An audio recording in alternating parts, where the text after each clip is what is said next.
we're starting right now. Great, thank you. Hello and welcome. My name is Kimberly Exford and I am at Mount Vernon School. I am the Associate Director of Lower Campus Admissions, so all things pre-K to 5th grade. And I also have an awesome coworker. I will let her introduce herself as well. Hey y'all, thanks for tuning in. So I'm Kirsten Beard, I'm the Chief Admissions Officer and work in the admissions team with Kimberly. And also I'm a Mount Vernon parent. So I have 2 children at the school. My girls are now in 7th grade and 9th grade, which is so crazy because it was just yesterday that they started out here in pre-K and 1st grade, and savor these moments that you all have with your little ones because life moves way too fast. But it's been a fun journey. So I'm excited to have that parent hat perspective too. So thanks for listening. Awesome. So we're going to get started. I'm going to share my screen and just go briefly through our presentation just to give you all a little bit more information about Mount Vernon and kind of who we are. And then we will open it up for questions at the end. All right, hopefully everyone can see my screen. So just a little bit about us, a few fun pictures there that really represent all divisions, from our lower youngest Mustangs all the way through our upper school Mustangs as well. It's our varsity football team there. We are Mustangs, we are better together. So just a quick look at our mission statement: a school of inquiry, innovation, and impact. Grounded in Christian values, we prepare all students to be college ready, globally competitive, and engaged citizen leaders. And that's something we really take to heart. It is on repeat fairly often in our lower school. They are very much stewards of that, and it's something that we try to live by on a day-to-day. This has been a newer initiative of ours most recently, and it is our IDEA, so our Inclusion, Diversity, Equity, and Action. And this is, again, a newer initiative of ours, and it's one that is really important for Mount Vernon and our community. We find that we represent many different nationalities, races, socioeconomic statuses at Mount Vernon, and that's very important to us. And we want people to be able to engage with us regardless of background, whatever the case may be. So this has been, again, a newer initiative for us, and it will continue to be. Our head of school has actually, I like to say, thrown down the gauntlet a little bit and given us a challenge as a school to meet several goals along the way as we continue to push forward and strive to meet some of the goals that he has set forth. Kirsten, would you like to add anything to that? Yeah, I think, one of the specific initiatives, we want to be, a place where all members of our community feel safe and empowered, and in all aspects of school. But we also are looking to incorporate things from everything from curriculum to social life. So we are currently on a search to hire a chief of inclusion, diversity, equity, and action. And we have 2 campuses. So one of our campuses is our lower campus, which Kimberly oversees the admissions of through 5th grade. And then the other campus is grade 6 through 12. We will actually have someone in charge of each campus for inclusion, diversity, equity, and action. And then we have division level leadership role for faculty and staff to serve as the curriculum liaison, so that we can really reevaluate our curricular components and student experiences through an IDEA lens. So really important for us as a school. Thank you.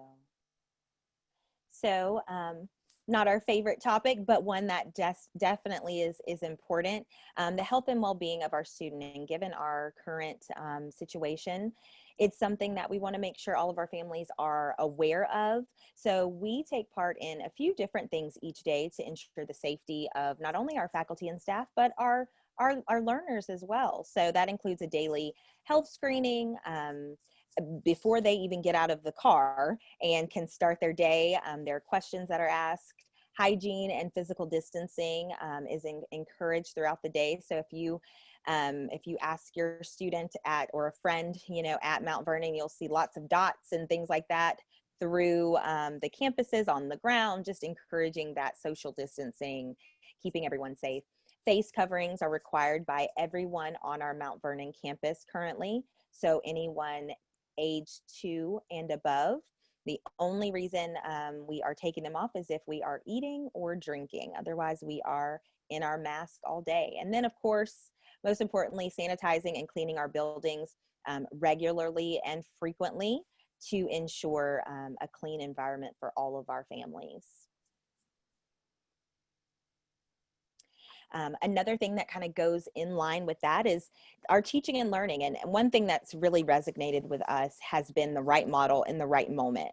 And what that means is, this summer, we were not sure what our model was going to look like. Were we going to come back in person? Were we going to be somewhat in person and then some virtual? We just didn't know. And so our school spent a lot of time really researching and designing almost like a playbook to determine which route we were going to go with, and then have those ready and available when we needed to make a change, or someone got sick, or if there was a mandate, anything like that. So we've designed 5, 4, 3, 2, and 1 day in-person models that could vary by division. So your child in, the lower division may be going to school daily, but your upper school student may be going every other day and participating virtually a couple of days out of the week.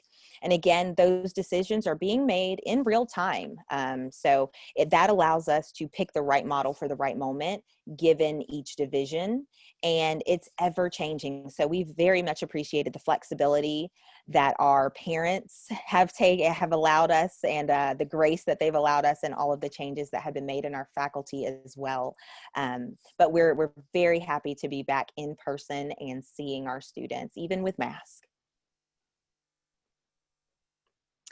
Just a little touch on each of our different divisions. So we've got our preschool here, some of our youngest Mustangs, and some of the big themes that really hit with us in preschool is making sure that they're following their curiosities. This is when they start to really develop interest in things that they like. So it's really important for us to let them have that curiosity and let them be their own selves and start to figure out, what do they like? What do they not like? And then experiencing expeditionary learning, going outside of the classroom. You see there on the right side, Kirsten, you may have to help me out where this picture is.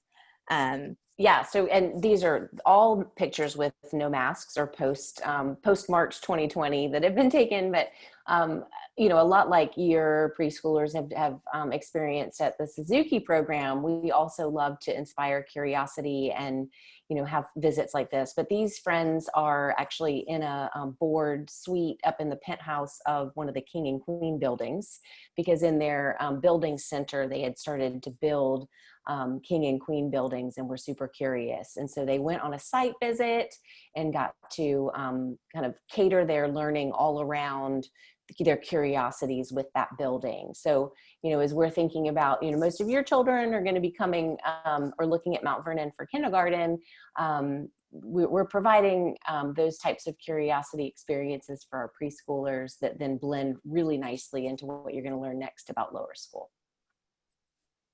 Awesome. I knew you'd have that story. I could not recall. It's fun. All right. For our lower school children, so that's our kinder through 5th grade. Lots of things, but starting with questions. What are the things that they want to know? What are the things that they are curious about and want to know more about? This really blends well with some of our project-based learning. Those projects are really based on those students and those classes' individual interest. Combining foundational skills with creativity. If you are like our learners, they love to think outside the box. They want to create. They want to make new things and design new things. And one of the favorite, I'd say probably hot spots on our lower campus is our iStudio, where they can go in and create new and unique things that maybe help solve eventually a world problem or even a school-wide problem. We do a lot of that here at Mount Vernon, finding solutions to problems and really being problem solvers and helping them to see how we can solve different problems, not just one way, but a variety of ways. Moving on, middle school. So this is something that we're thinking of down the line for a lot of your learners, but it will come eventually. So thinking about our middle school, some of the things that we want to make sure they're doing are embracing their confidence. They're really starting to become young people at this point. And so making sure that they are confident, whether it be performing in a school play or speaking in front of the class about a research project, making sure that they're listening with empathy and really being able to understand the needs and desires of their peers as well, and then developing their strengths. This is where they're starting to kind of hone in on what's interesting to me. What am I really good at?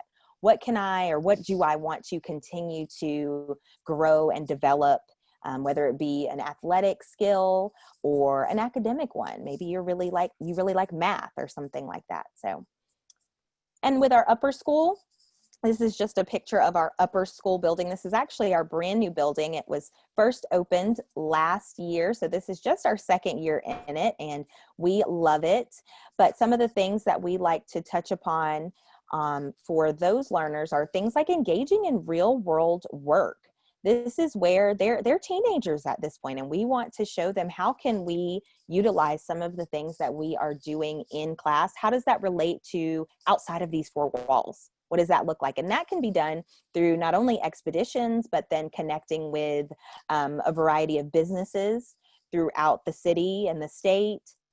Also making sure that they are experiencing unique opportunities, whether that be traveling to a foreign country for a few weeks to experience a different culture, and then following customized pathways for learning.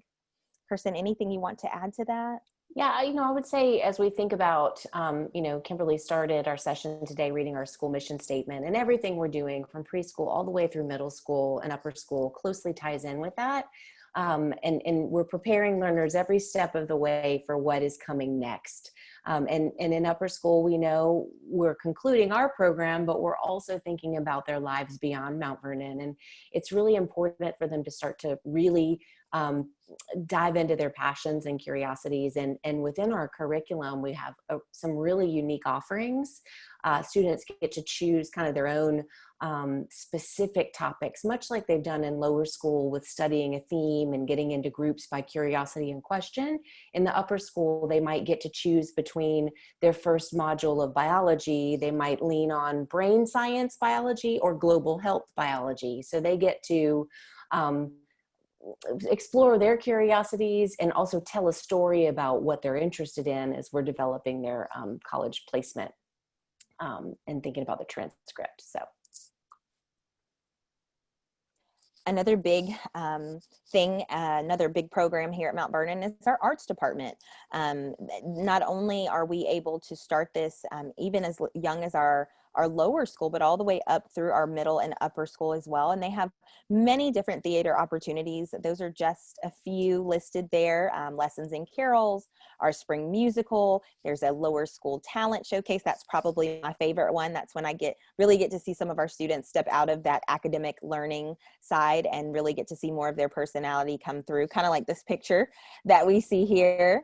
So just many different opportunities from maker to design and engineering, visual arts, performing arts, all different ones to help keep them engaged and express their curiosity as well.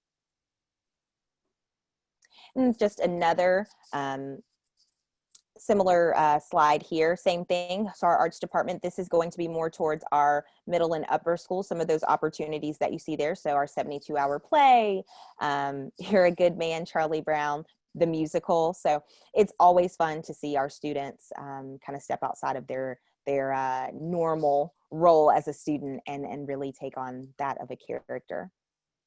Lots of different sports opportunities at Mount Vernon as well. So that's just a list of some of our fall, winter, and spring sports. One thing that I really want to touch on, because I think it's an awesome opportunity, is for our fifth graders. So in fifth grade, our students are actually able to begin participating in middle school sports. And I like this because I think it gives them a chance to start exploring what they may be interested in, or maybe not, and kind of figure out what they like and don't like before they hit middle school, where they actually kind of take off into some of those 7th and 8th grade teams. So I believe we have a 5th and 6th grade cheer team, cross country, I want to say basketball, I'm almost certain.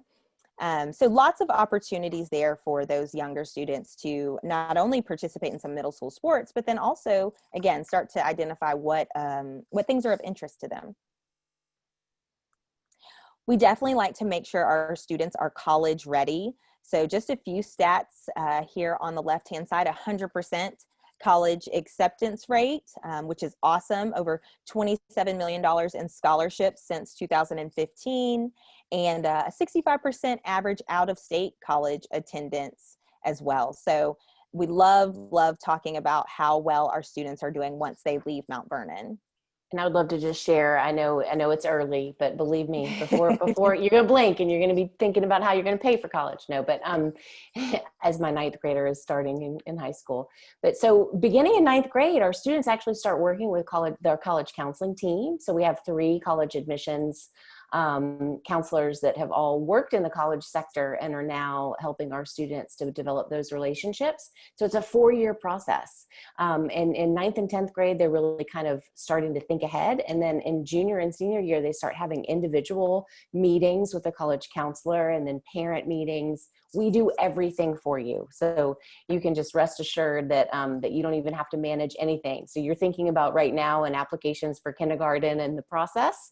Well, once your student gets to 12th grade at Mount Vernon, we take over for you. So you don't have to do all that again.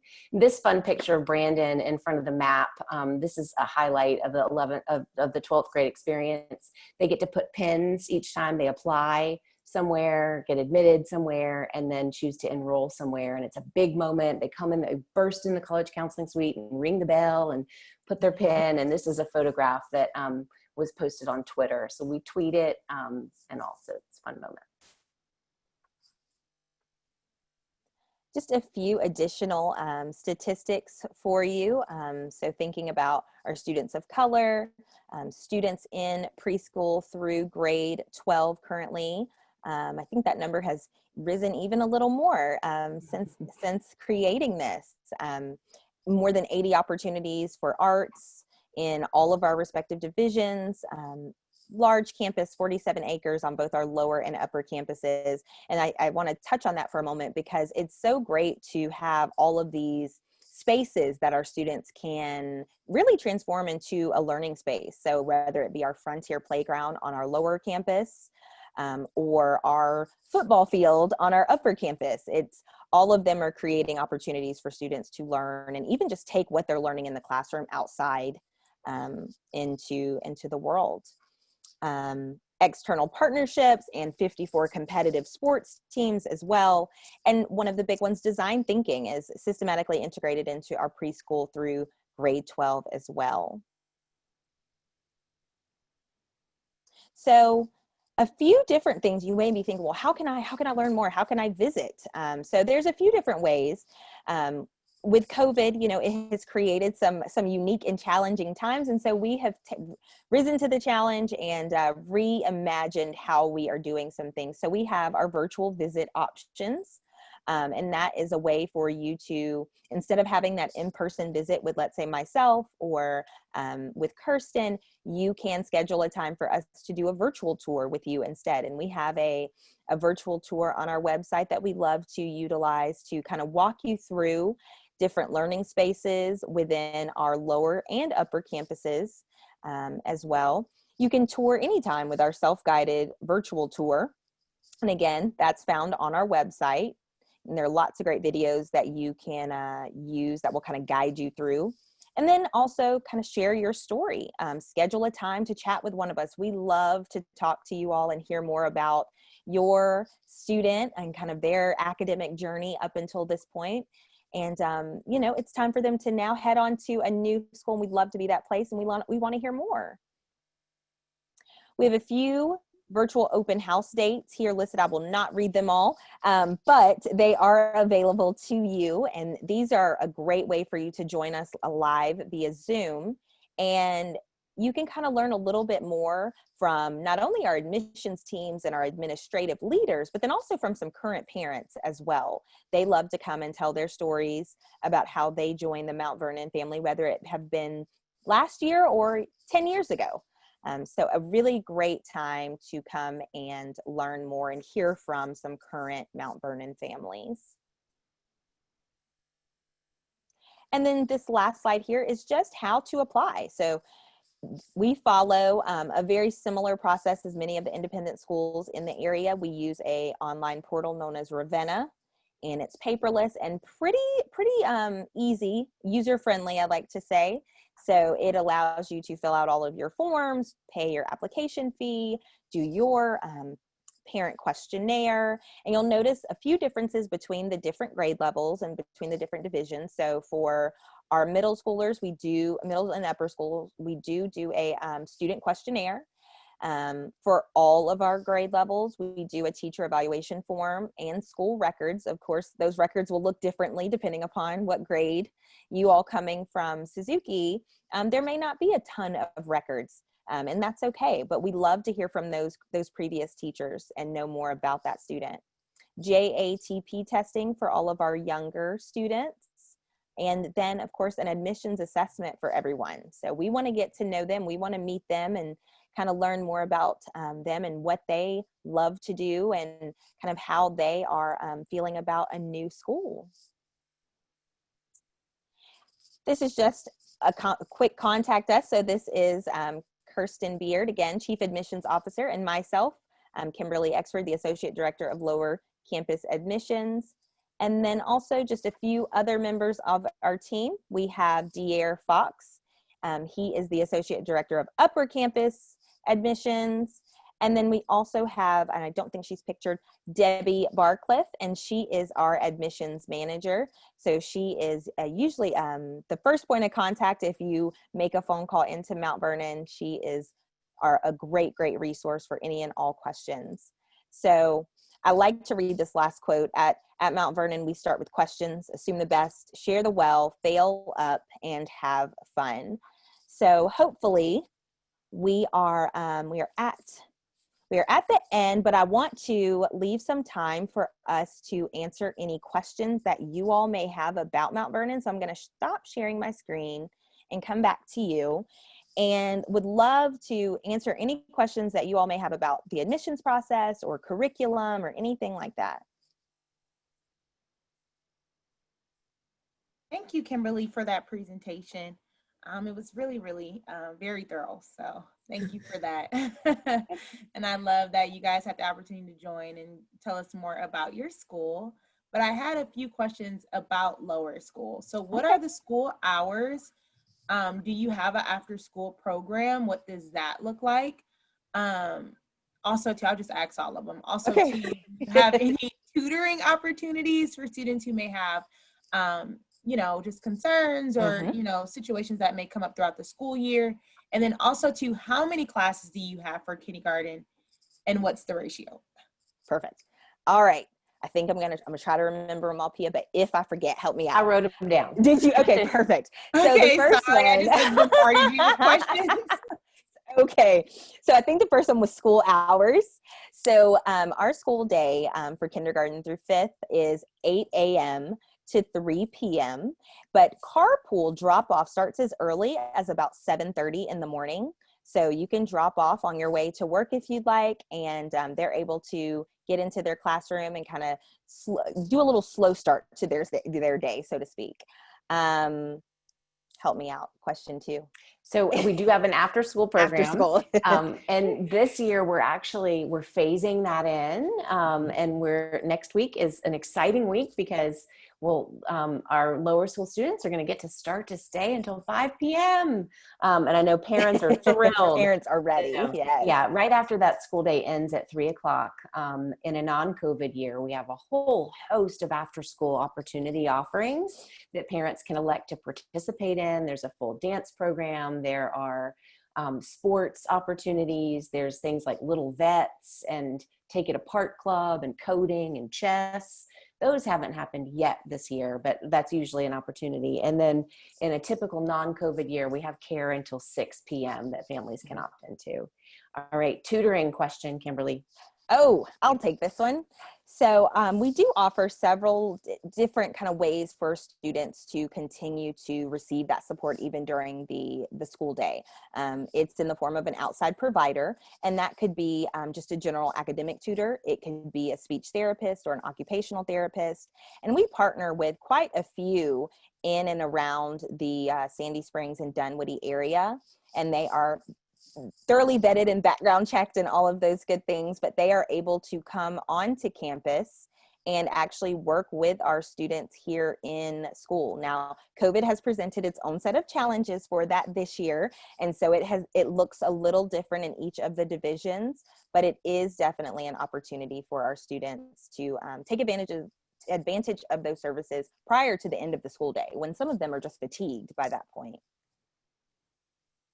And then I think, Pia, you asked about kindergarten and the number of sections. So this year we have 4 sections of kindergarten, and we can have up to 16 students in each of the sections. And for kindergarten, we have a 2-teacher model within the classroom setting. Thank you, guys. Of course. One of the questions I know that Lyndall mentioned that seems to be a hot topic for families is wondering if lunch is included. It's one of my favorite parts. In a non-COVID year, we do an amazing thing we call family style lunch. So lunch is included and every student eats here, and we would gather in groups at a family style, table of 8 with one faculty or staff member with 7 children across different grade levels, and actually pass food around and have different courageous conversation topics that we would talk about together and shift every 6 weeks. We're still eating as family, moments, but they're kind of a non-shifting pod at this point. Mm-hmm. But we use Flick Dining Services is our food provider. I did want to quickly touch on it. I know in that last slide, when you were talking about the process for enrollment, you guys mentioned the assessments. Is that going to be in person? I'm assuming no, but I could be wrong. So for our JATP, that's our joint admissions testing, that one can be done in one of 2 ways. So we've partnered with those local psychologists, and some of them are conducting in person in their office with many safety precautions in place, of course. And then for those families who aren't quite ready to venture into that space just yet, they're offering them virtually as well. And then for our events, Mm-hmm. our assessments for the August 2021 school year start in January. And at this point in time, we're kind of planning and operating off of everything is still like it is today. Mm-hmm. And in which case those will not be in person, sadly. However, we have been able to this summer kind of pivot and do some really fun virtual things. Kimberly and I kind of like to compare it to like a virtual class, right? So your child would log in and we would, do all sorts of fun songs and dances, and we even have stretch breaks to do that virtually. Thank you.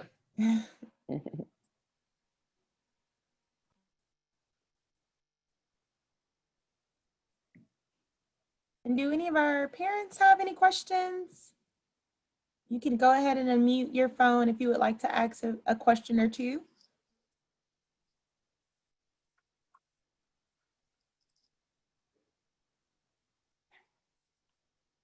Hey, my video is off. I hope that's okay. I do have a question. Is there a way to tour in person? Not currently at the moment.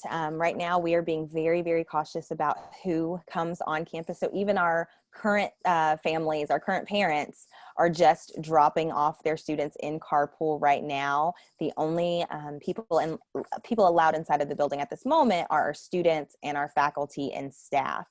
We are crossing our fingers that at some point in the near future, we will be able to open that up and allow families to come in person. Yes, and we're I was going to share also, you know, the virtual tour that's on our site right now, we put up in May when we really needed something. We're in the process of updating that with some more kind of hyperlinks and experiences so that you can get a little bit more of a window into the school day. And then, you know, we also encourage families over the weekend when no one's here. You can kind of sneak on campus and poke about a little bit, and that'll bring that virtual tour to life a little bit more. Okay, and sorry, repeat that. When can we come and poke around? On the weekends. Yeah. Okay, I think we actually did kind of drive by and I was like, So, okay, and then these virtual open houses is just kind of like this, but more geared towards which school, I'm assuming, kind of, right? Like preschool, lower school. Yes, it'll be geared towards your individual division, and it'll talk a little, you'll get a chance to meet those divisional leaders. So the head of the lower school, some of her team members as well, and just hear a little bit more about the lower campus itself and some of the things you can expect from curriculum and just kind of an overview. So if my son just turned 4 in July, he does meet the cutoff technically. How do you guys handle boys and 5 versus 6 years old, all of that? I would love to share a little bit more. So typically our applicants to kindergarten are 5 years old by September 1st. However, there are circumstances where children didn't make the cutoff and families still express a desire to apply to kindergarten, and we're happy to go through the process with you. I think one thing you're going to find as you look at different schools is what might be right for your son or daughter at one school might be a different choice at another school, right? With levels, and you know, we're thinking about our current students that are the, you know, rising kindergartners. We have a pre-K-5 program at our school, and our pre-K-4 children, some of them move on to kindergarten and other of them move on to pre-K-5. So we're happy to have that conversation with you. We find that there's really no one size fits all answer, whether it's, you know, birth date or boy or girl. It's really individualized. And so we're happy to kind of work through those conversations with you. We've also had circumstances where families will you know, apply to kindergarten, but express that they would love our advice too. You know, I know your teachers at Suzuki are going to give you some awesome feedback that will be helpful because they know your children the best. But then when you know, share some of that with us and then we do our assessments, we're happy to share what our recommendation is based on everything we know about our programs. And I think what you may find is you might get different answers at different schools because our programs are different and the groups of students are different. So. Okay, awesome. And then so PK-5 is preschool 5 for a 5-year-old. It is. Some people call it transitional kindergarten or young 5s. Okay, and then Rising K is kindergarten. Yes. Okay, got it.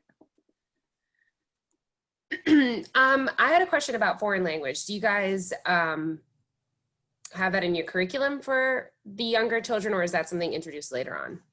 Yeah, so for our younger students, it's actually in the form of one of our connections classes or our specials.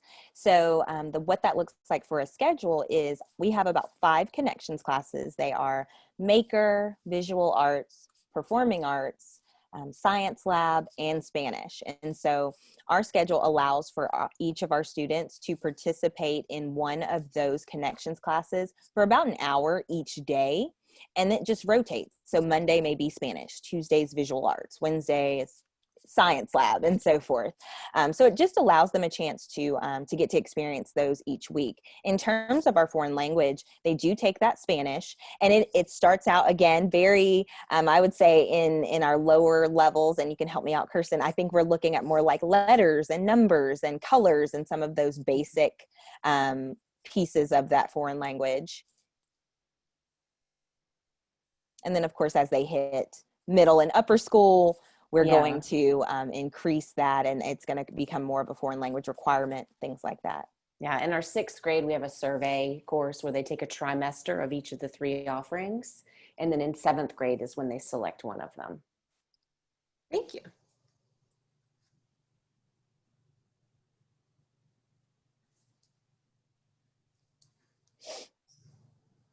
All right. Does anybody else anyone else have any questions? No? All right, well, I have nothing more for you. That presentation was great. I want to say thank you so much for joining us. Again, this is so different than any other year. And I loved your guys's PowerPoint, especially about your DEI and adding that A. I've never really heard of that method, and I think that's great because that's something that we're talking a lot about at Suzuki. Even with the foreign language, it's kind of the same concept, commands, questions, like keeping it really minimal. So that would be a good transition. But before we did let you go, in terms of transitioning from a Montessori curriculum to one like yours, what do you think the challenges would be? And then what are the benefits for?